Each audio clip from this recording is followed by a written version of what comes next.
Becky and Sasha heat up. Could Daniel Bryan be fooling us all? And we get the Kevin Owens and Shane McMahon finale at Hell in a Cell. Your full Smackdown Live review starts right now.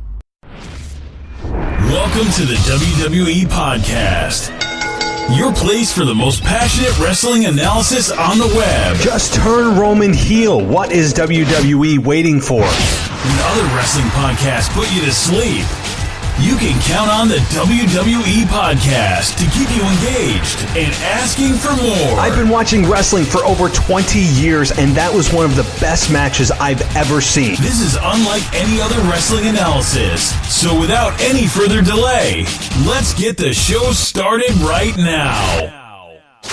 This is the WWE Podcast for this Wednesday, September 25th, 2019, reviewing Smackdown Live that aired last night. And a solid show overall. I think Raw edged it out, but it certainly was a solid show as we head closer and closer to Hell in a Cell, and more importantly, closer to the debut of SmackDown on Fox. I believe that the live portion of the SmackDown name will be dropped, and it will just be Friday Night SmackDown on Fox. For those of you that care about such things as branding and exact names of shows, well, that's going to be the name. It's just Friday Night SmackDown on Fox, and boy, they certainly promoted the hell out of it, and with the name of Brock Lesnar headlining the names that are going to be there, and really main evented, of course, by Kofi Kingston versus Brock Lesnar for the WWE Championship, and we got no Kofi Kingston on SmackDown, which was nice, at least live. We did get a backstage interview with Michael Cole, and I have a lot of things to say about that, and I'll just leave it there. If you are looking forward to rants, or you don't enjoy my rants and you think I complain too much, well, you may want to skip over that segment, which I'll review a little bit later in the show. But overall, I think it was a solid show. A lot of wrestling, a lot of stories being told in the ring, which is always a good thing. Becky Lynch and Sasha Banks heated up a little bit, although they took the mic away from Sasha, and ever since they took a mic away from her, she has been cooling off and cooling off and cooling off and cooling off. So she's been very limited in really maintaining her momentum since her return, and her alliance with Bayley still makes absolutely zero sense.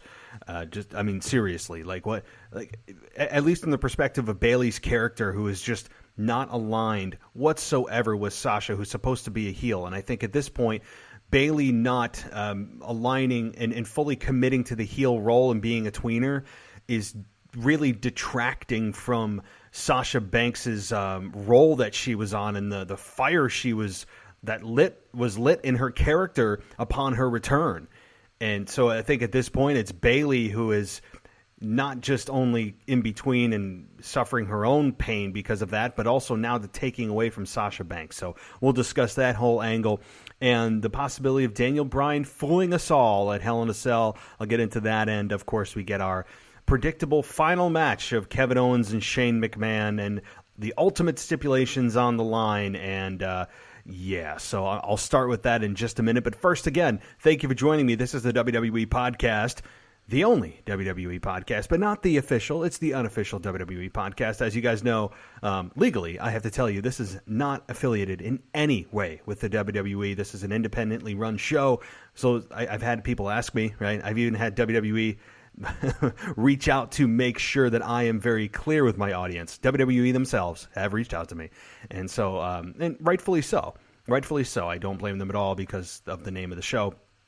So, just wanted to make that clear. There's no affiliation whatsoever with WWE in any capacity whatsoever. But that's what I love. That's what I love. That means it's not state-run radio. That means that my opinions are my own, and they are unfiltered, and they're not skewed by me being an employee of WWE and having to make sure that I don't do anything to piss off the boss, and that I stay in line with corporate views and the vision of the company and all of their nonsensical charity-giving, heartwarming, putting smiles on people's faces mission, right? This is what it is, and that's me telling it like it is with the product, and not for ratings, but because it's how I actually feel to my core, in my soul, about the organization, and it's an organization I will support forever. I mean, I really will. I mean, I may go on rants that make my head explode and maybe make you cringe at how many times I do it, but it's all out of love, and I really mean that. It's a cliche, but it's true. I wouldn't be here and caring so much and expending so much energy on rants if I truly didn't give a damn about the company. I wouldn't be spending 4 nights a week of my life talking about the company. It's because I love it. It shaped me into who I am today. I mean, literally, and not everything. Of course, I had parents. Okay, I had real role models. But in my adolescence and times that I struggled, I mean, yeah, like, of course, like, I leaned on wrestling for a lot of stuff, and I've been watching since '97. So anyway, just wanted to point some of that out, and thank you, all of you who have listened to the show. The show is growing, and I want to thank everybody who listens and new listeners. By the way, few people ask me, how do I get an ad-free experience? The ads are a pain in the neck. Well, super easy to do. You can head on over to patreon.com/WWE podcast. And there's an ad-free feed. It's real easy to do. Completely ad-free for every show I've done. And I put up a video today asking you guys a question. So I finally got the mystery of the logistics of how to actually put a video on there, and I got it down, folks. I finally did it. And so videos are now up there, and it's things that I do and things that come to my mind, and maybe quick opinions that I have. They're not huge long-form video, not yet. I'm going to stick with kind of maybe quick hits and quick thoughts and questions for you guys, but it's exclusive to patreon.com/WWE podcast, so you won't be seeing that on Apple. If you want to know what it's about and check it out, you can head on over to patreon.com, and for $1 you get, I'm serious, $1, you get the entire library ad-free, which is a pretty cool deal. So head over there, and also head on over to the website at wwepodcast.com if you want to check out the audio, which is always there, of course, for free, and you can support the show there. There's a support the show tab, so lots of ways to say, hey, you're doing a good job. There's free ways, and there's ways that you can also monetarily contribute, which, hey, who the hell would be opposed to that, right? I mean, I don't do this for the money, but the money ain't bad, right? I mean, let's be honest with each other. Anybody who says that they do podcasts and that their ultimate goal is, well, I just want to give my opinion out there, and I want to be successful with how many listeners I have, I don't care about the money, is lying through their teeth. Let me just say that right up front. I don't believe that for a moment, right? Nobody wants to work for free, right? And it's a labor of love at the beginning, and I've been doing this since 2014. And it's just starting now to really gain some traction. Originally, it was not known as the WWE podcast. It was known under another name. And, man, I go back and listen to my shows, and my first couple of shows, they're terrible. Terrible. I mean, I didn't know how to speak into a microphone. I didn't know how to convey my thoughts to you guys. It's a tragedy. It's a tragedy. I will lock those away in the vault until I die. Maybe, you know what? Maybe I'll make them exclusive on the Patreon feed or something for those of you that check out and subscribe to that feed, because it's just an embarrassment. It's an embarrassment. I mean, you guys would say it's almost unlistenable. So if you want to hear me crash and burn and embarrass myself, maybe I'll throw it on Patreon. It's just awful. So, but anyway, we're getting way off track, as I always do, and as my brain does. Let's get into Smackdown Live, and let's start with something I love. Let's start with something positive, because of course, you guys know that something else is coming. So, something I did like. I liked the Daniel Bryan segment, and Daniel Bryan against Eric Rowan, and Daniel Bryan is still a joy to watch in the ring. I think that we can't take this for granted, that he came back from a serious injury and concussions up the wazoo. He come back and perform at the level that he has. For people clamoring to see him back, he returns, and then after a short amount of time turns heel, and he did it very successfully. And I'm trying to consciously not take Daniel Bryan's work for granted and the fact that he's back for granted. And so right now with Eric Rowan, look, they are clearly staying on the Eric Rowan path. I don't know for how long. I'm on board with it because he feels a little more important every week. And I think Eric Rowan, for the first time, got the biggest reaction he's ever gotten in his career.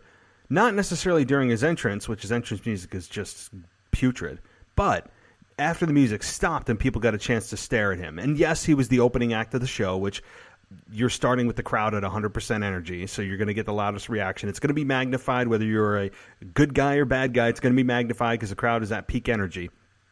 But the fact is, Eric Rowan got the biggest reaction of his career, and the reaction that they're gunning for, which is him getting booed. And that was very successful. And Daniel Bryan interrupts, and it leads to a match. And I think a very good match. Again, not blow away, not Buddy Murphy blow away from a couple of months ago that went absolutely nowhere. And hopefully a Chad Gable match that actually is something they can build on. More on that later. But it was a match that served its purpose and had Luke Harper there as the enforcer, as the second hand of Eric Rowan.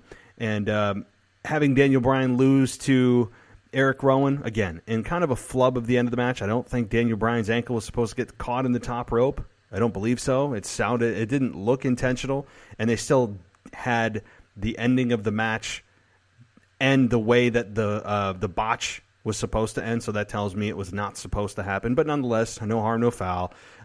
Just kind of a mix-up there, and Eric Rowan wins. I'm not a fan of his finish because of the fact that it's just not even possible to pick somebody up by their head. You would have to be I don't even know if Brock Lesnar could do it the way that Eric Rowan does it. You would have to have a just inhuman size hand and inhuman size shoulder strength. Just crazy, stupid strength. You'd have to have like the strength of 5 Brock Lesnars to do that. Just think about that. Just take a dumbbell, right? You don't believe me. You think, oh, it's plausible. Take a dumbbell. And a 30-pound dumbbell, and just raise it up. Like you keep your arm straight. Don't lock your joint, but keep your arm straight. Slight bend in the elbow, and slowly raise up that 30-pound dumbbell. Just slowly raise it up, just to a 90-degree angle, and then imagine going even higher with weight 6 times that. It's just not feasible. I understand these guys are big, they're strong, but the physics aren't there. Oh, he's breaking down pro wrestling. It's not supposed to be real. But there's certain things that are just glaringly going, okay. Well, I'm going to go with it, but it's just something I see on a weekly basis. They're going to continue with this. I understand that. But anyway, so the match ends. Eric Rowan wins, as he should at this point. They are trying to build Rowan as a credible threat, a real monster. And I think that they are succeeding little by little every week. I would like Luke Harper to get a little bit, some kind of say, get some voice in this whole angle. Tell us why you're back, what you did while you were gone. I don't care if you make it up.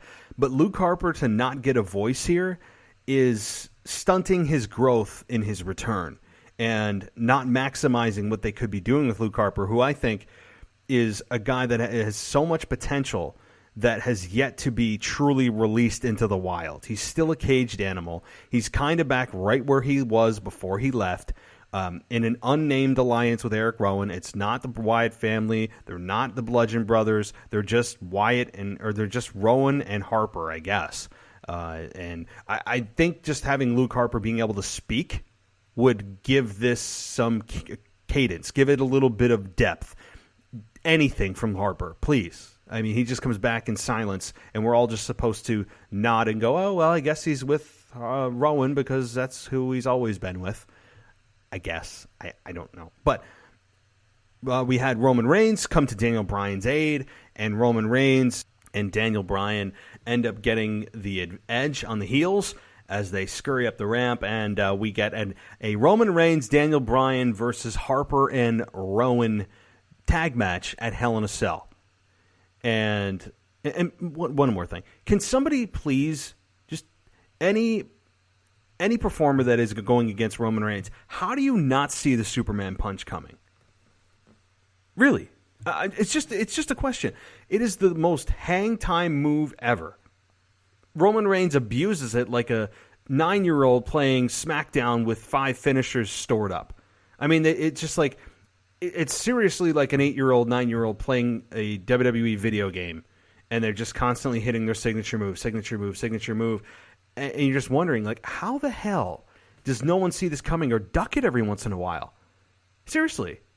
I mean, it's the slowest, it's got the most hang time of a punch I've ever seen.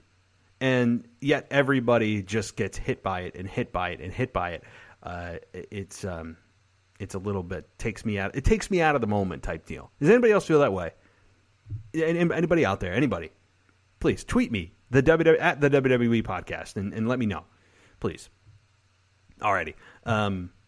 So here's my theory. Here's my theory on how this thing goes down at Hell in a Cell. I think that the match will start off normal. You'll have Reigns and Bryan back and forth with Rowan and Harper, and back and forth and back and forth.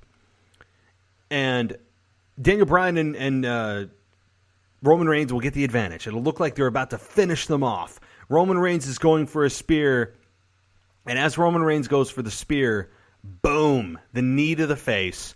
Daniel Bryan stands there in his psychotic trance that he was just brilliant in this very honestly flubbed angle, I think.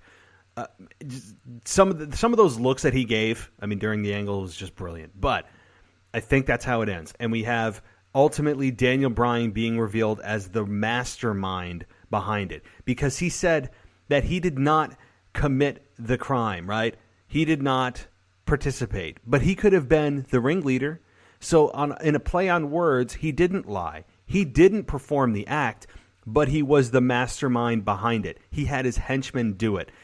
And maybe that's what happens. I think that Daniel Bryan leading Rowan and Harper could be a hell of a stable.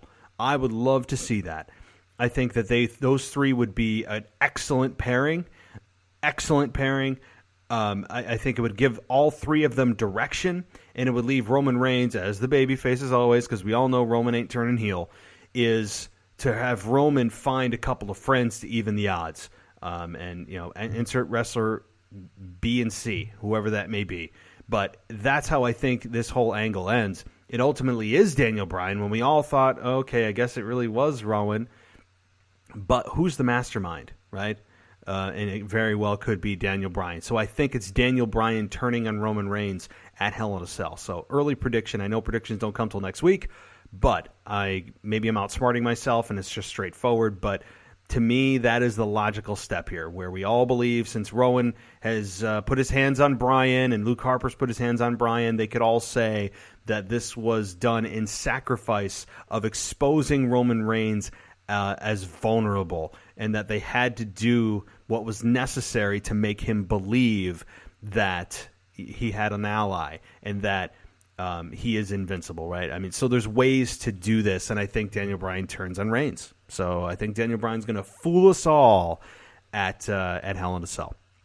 Okay, something else I liked was the Sasha Banks and Sasha Banks and Becky angle that ended Smackdown Live. And yeah, it was a little bit just happened to be, it was a little bit good luck or coincidental that there was a piece of a mesh gate that happened to be backstage that Sasha Banks and Becky ended up against, and Becky's face ended up against it to foreshadow what's going to happen at Hell in a Cell. I understand all of the symbolism there. It just happened to be a little too coincidental, but I know what they're going for, so I'm going to roll with it. But I did like that ended SmackDown Live and not something about this flub of an angle, with Roman Reigns, or seeing the video again of him being toppled by the crates backstage from 3 years ago, it seems like. So that was nice that they put the focus here on the Women's Championship. I was in favor of that. Didn't expect it, but it's nice that happened. The other match, the Mandy Rose and Sonya Deville versus Asuka and Kairi Sane, the Kabuki Warriors. Again, I'm not following Kairi Sane here. I actually had somebody battle me on Twitter or Facebook, I don't know where it was, that, you didn't know that there's there's Japanese pirates? Of Of course I do. Okay? I'm not saying that Japanese pirates don't exist. My point is that to the mainstream audience, that's not something that is extremely recognizable and a very recognizable part of history. Okay? It's never been explained. If you think we're just supposed to understand that, well, you just aren't. You haven't been watching wrestling for a while. And the fact that Kairi, Sane, and Asuka get almost zero mic time doesn't help that. Again, my whole point to this is I don't understand Kairi Sane's pirate gimmick. I've said it before. I'll say it again. It seems as if somebody in the NXT or the WWE Performance Center down in Orlando looked at Kairi and said, "Listen, you're a great in-ring worker. You're good looking. That certainly doesn't hurt when you're in the public eye, right? For a very public company of WWE, you're going to be in front of the camera. That doesn't hurt. But listen, you don't have a gimmick. You got to come up with something wild and zany. It's got to be something no one's done. Feel different. Think of something." And it's like she watched Captain Hook the night before and said, "Man, that'd be cool. When the hell was the last time we had a female Japanese pirate?" Well, I can do that. It doesn't fit anything. I don't get a reason for it. She doesn't implement that gimmick throughout her match other than the entrance. She wears a silly high school play pirate hat. She has the insane elbow. I love her in-ring work. Kairi Sane is extremely talented. That's not the issue. It's her gimmick that makes little to zero sense. Little to nothing. And yeah, she's recognizable and we can say she stands out, but where do you go with this? This gimmick is a dead end. That's what this is. It's nothing more than a kind of a flash in the pan, makes you look at her and your eyeballs gravitate, and then you go, well, what the hell is she supposed to be? What is she doing? Like what is this? Right? I mean, I don't know. I'm not sure. If somebody can explain this to me, please have at it. I'm begging you. But this match was good. It did what it needed to do. The Kabuki Warriors win after Mandy Rose tapped out. And maybe this leads to a match that they're awarded for the Women's Tag Team Championships. Excuse me. And ultimately, I think they should. I think they would be good Women's Tag Team Champions. I think they're deserving. I think it would add value to the Women's Tag Team Championships that certainly need it. That's for damn sure. And, you could say, well, they don't know how to speak English. Well, Shinsuke Nakamura did that routine as WWE champion for how many months, and he couldn't speak English.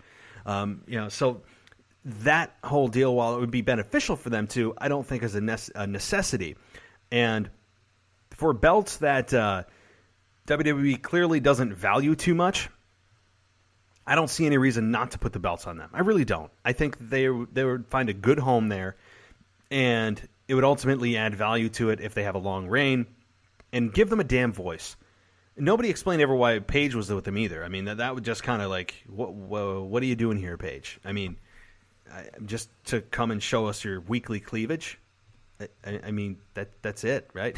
I mean, and listen, here's the thing. I've never actually said this ever on this show, but it's something that I just noticed recently. I guess I put it all together. Like, if you look at Paige's Instagram, or anytime she's on WWE TV ever, look, I'm a man. I see cleavage, right? I don't dislike cleavage. I'm a guy, okay? A straight guy. So cleavage is something I like, ooh, okay, well, that's nice, right? Like, let's be honest. I'm not blind. But Paige is just so grotesque about it. And not disgusting. Nothing like that. I mean, that's not disgusting to me, but so saturated with it, just there's so much of it that it's just, I have to get my cleavage in every picture that I take. I guess that's the best way I put it. I don't know what to make of it, right? I'm not saying good or bad about it. It's just so blatantly overt in every picture, in every camera scene, in anything Paige has ever done, ever. Show me a picture of Paige, after she got her boobs done, of course, of her not showing her boobs. Please. I can't find it. So it's just I don't miss not seeing Paige because she didn't add on anything. I'm sorry. After her neck injury, and she was a great in-ring performer, but after that she was nothing more than some cleavage weekly. That's what she became, because yes, she was the SmackDown general manager, and I think she did a okay job, but it's just so distracting that she has to make a point of showing them off every single time she's on TV. That's not what this women's evolution is all about. That's what we are gravitating away from. That's what I don't need, right? I don't need to see that every single time. I know you're proud of them and you think they look nice, and yeah, they look nice, whatever, but that's not why I watch wrestling. It's just a throwback and kind of a shade. It's shades of what used to be the women's division, and I'm not missing Paige doing that on a weekly basis. Listen, I know you think I'm trashing Paige. I'm not. I think she's very good on the mic. I think that she's one of the better women on the mic. She has a great presence, on-camera presence. She's very good in the ring, and I feel awful that she had a career-ending neck injury. But after that, she just became this cleavage that was just there every week, and you go, oh well, there's Paige, right, with her boobs. That's it. I'm sorry. That's what it was. And I'm not sorry. No, I never apologize for what I say in this show, ever. It's not sexist. Okay, everyone's sensitive in 2019. It's not sexist. It's a fact. She didn't contribute anything to the show after her neck injury, and so I'll leave it at that. But you could say the same thing for Mandy Rose, who's all about her look and all about her Maxim and whatever else, Muscle and Fitness or whatever else she appeared on a few months ago and was handing out her magazines backstage. And it's like, well, if these people were so interested, why didn't they buy them? Why do you have to hand them out if they're so interested? And furthermore, everyone has smartphones? Are we still really looking at paper copies of women? I mean, like, can't you just Google this? I mean, and I understand what they're going for, that she's very superficial. I understand that they're trying to make her very very one-dimensional in that she's only caring about her looks, which instantly makes you hate that person. But it brings you back and brings me back bad feelings of the women's division that was a joke just 6-7 years ago. And during the Divas Championship era and the women's pillow fights, all that stuff, it just did nothing for the women. It's a step back when you do that stuff. At least for me, I'm concerned about the women competing for championships, beating the hell out of each other just as the men do. There's nothing different for me from what I want to see from the men than what I want to see from the women. And when they add this sexual element to the women, I understand that they have a male demo, but the male demo, I would say, overwhelmingly supports the women's evolution from the perspective of evolving them with wrestling. Not evolving them into Playboy or Maxim or Muscle and Fitness or I don't know, whatever else magazine that they want to be on. I didn't even know they still sold magazines in paper copy. Seriously. But that's, to me, a step back, and it just brings back shades of yesteryear with the women. I'm not a fan. I'm not a fan. For those of you that think I'm some kind of sexist pig or something like that, I actually do not want to see that stuff. I don't need to see the women scantily clad and wearing, things that push up their boobs and are like, short shorts and stuff like that. I don't need that. I don't need that on my wrestling show to distract me from what I actually want to care about in the wrestling show, and that's the wrestling. So, yeah. So how about that for those of you that are going to probably rant at me of how sexist I am and how, I'm body shaming. Oh, God, I can't wait to hear all this 2019 sensitive snowflake crap. I can't wait. So bring it on, please. I beg you. All right. Moving down the line here. Another thing I really did like. Here's something I liked. I liked Ali versus Shinsuke Nakamura. It was a non-title match, and Sami Zayn introducing Shinsuke is growing on me every week. Sami Zayn is somewhat found a role here, at least temporarily, in between, I don't know, whatever else he's going to be doing down the line, and that's probably up in the air. I can guarantee you when it comes to that in creative. And Sami Zayn is just sorely, sorely underutilized for his in-ring talent and on his mic skills. I don't know how this guy doesn't have some kind of championship around his shoulder either, but that's neither here nor there. He is in a relevant role right now in something that is starting to click.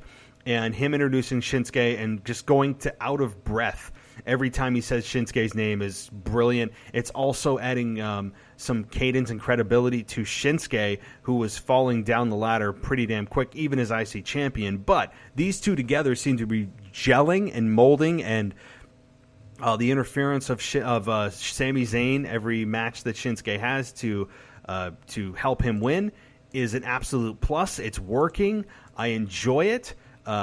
Ali lost, obviously, after Shinsuke hit the Kinshasa after a Sami Zayn distraction.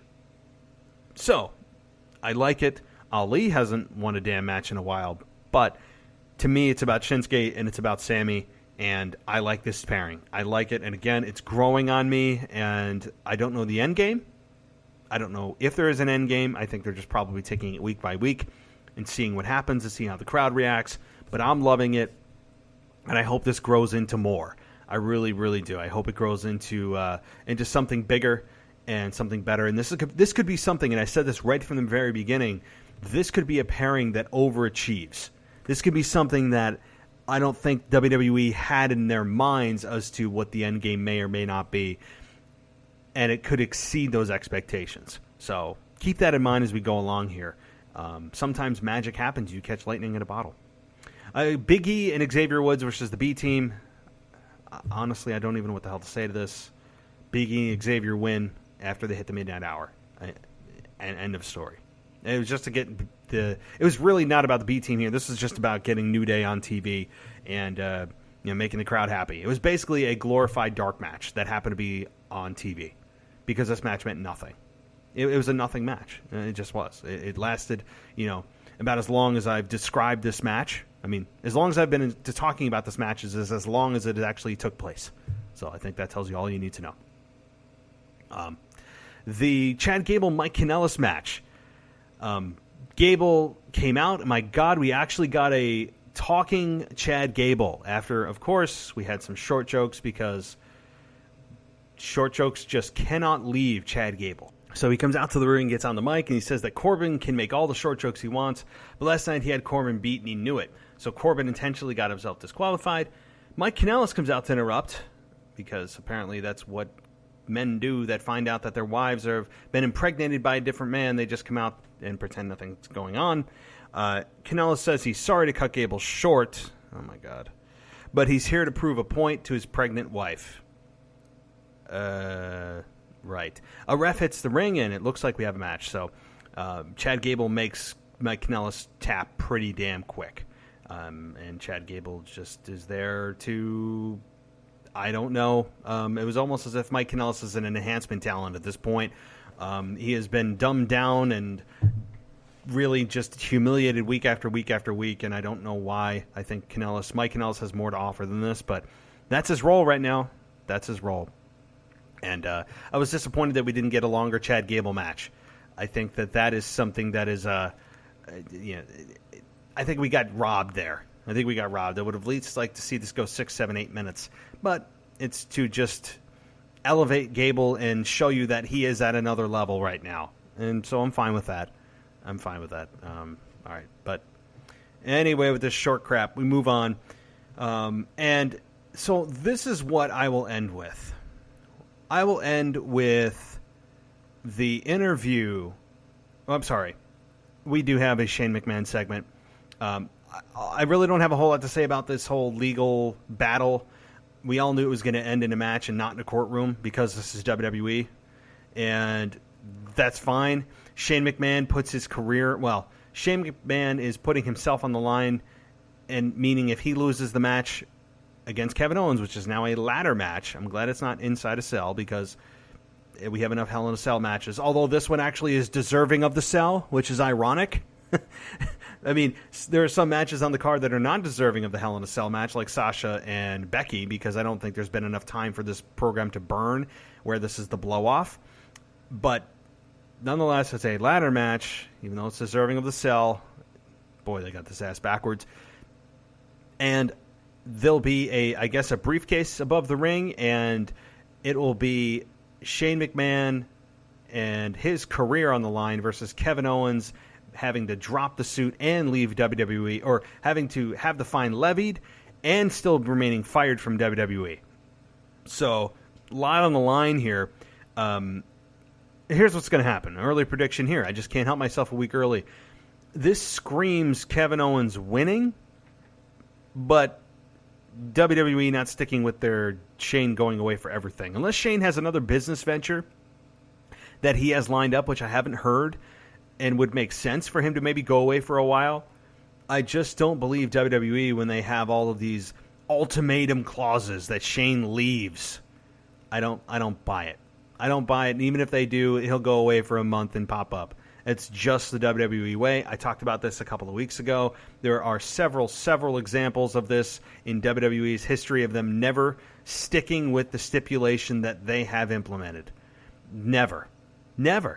So this is probably going to be another one for a McMahon to lose this match and have to stick to that policy is not going to happen. Or as Stone Cold would say, it's not going to happen. I can guarantee you. So just be prepared for that, even if Kevin Owens wins, that somehow, some way, WWE will not stick to their own guns. Let me just put it that way. Okay. But, look, overall, I will say I guess I'm looking forward to the end of the program. How about that? I'm not necessarily looking forward to the match, although I do enjoy seeing Shane McMahon get his ass kicked. He plays a good heel. I'm ready for this to be over for Kevin Owens and him to please, for the love of God, move on. So I'm looking forward to this being over more than the match itself. I think I can say that in unison with the majority of my listeners. All right, and now we will end with the Kofi Kingston interview with Michael Cole. And this was the embodiment of what I can't stand about Kofi Kingston. I'm not going to repeat everything I said about Kofi Kingston because I have made it extremely clear that I think he is a flub as a WWE champion. Not a disaster, but just extremely uninspiring. Can't take him seriously and has devalued the WWE championship. Period. I'm not apologizing. I believe that to my core. Now you have Michael Cole sitting down with him and asks why he accepted Lesnar's challenge next week. And Kofi said he promised he would be a fighting champion and he's going to take on all comers. Does it get any more boring as a babyface than saying that? Does it get any more transparent of trying to play the good guy and be good guy 101? It is just so basic.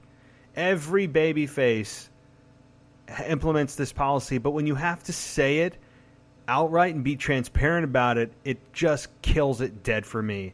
I don't need to hear this from you. And he made a promise to the WWE Universe. Shut up, Kofi, please. He says he's beaten all top stars he's faced, and he feels like he's in the prime of his career. He's never felt better. Really dismissing Brock Lesnar here. A lot of lightheartedness, didn't seem to be in any kind of serious mode whatsoever, just kind of happy-go-lucky. I'm here. I'm going to just make sure I keep to my promise, gosh darn it, and I'm going to make sure that I keep my promise to everybody that watches me. Does anybody else want to punch him straight in the face? This makes, to me, Brock Lesnar the ultimate babyface going into Smackdown on October 4th.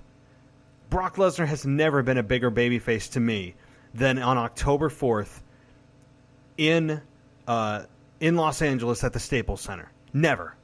He has never, ever been a bigger babyface for me. I am just beyond over Kofi Kingston, beyond his ridiculous pancakes, and all of his nonsense dancing. I'm over the New Day. The New Day needs to break up. Somebody needs to do something drastic. I'm done with it. I'm over the whole gimmick that to me died a year or more ago. But it's a cash cow for WWE. They're making a lot of money off merchandise for kids, and cereals, and wristbands, and unicorn horns, and all the ridiculous other stupid merchandise. Has the New Day been entertaining over the vast majority of their career? At times, they've said some funny things, but it turned into this kind of meta inside joke were characters not really playing characters, but were characters and inside jokes and winks and nods and just so much stuff that has made me cringe, and never taking anything seriously and getting beat to a bloody pulp one week and coming out dancing, throwing pancakes the next. And now you have Kofi Kingston as champion, throwing pancakes out behind his WWE Championship belt that he has around his waist. I'm done with it. I'm done with this. I want Brock Lesnar to add some damn credibility back to this belt. Remember what it actually means. Remind everybody what it means and the lineage that it has. And take it off of this fool. This fool that has been WWE champion since April. And look, I was on the bandwagon of, it's a feel-good story.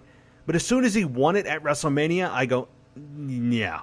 Like, okay, we wanted to see him go to the top. It was a nice feel-good story. The fans really are the ones who generated this and created this. Oh, you got what you wanted. Now you don't want it? No. I never really wanted it from the beginning. It's just a feel-good story. I still believe Kevin Owens, who was originally slated to face Daniel Bryan, should have been the one in that spot. Or Daniel Bryan retain at WrestleMania. However, it was Kofi because of all the fan support. But I'm done with this. I'm done with WWE, and you know what? It may be part of creative burying him in, the middle of the show or semi-main, but never the true main event. It always had to end with Roman Reigns and his stupid-ass storyline of whodunit. And Kofi was never the focus of the show.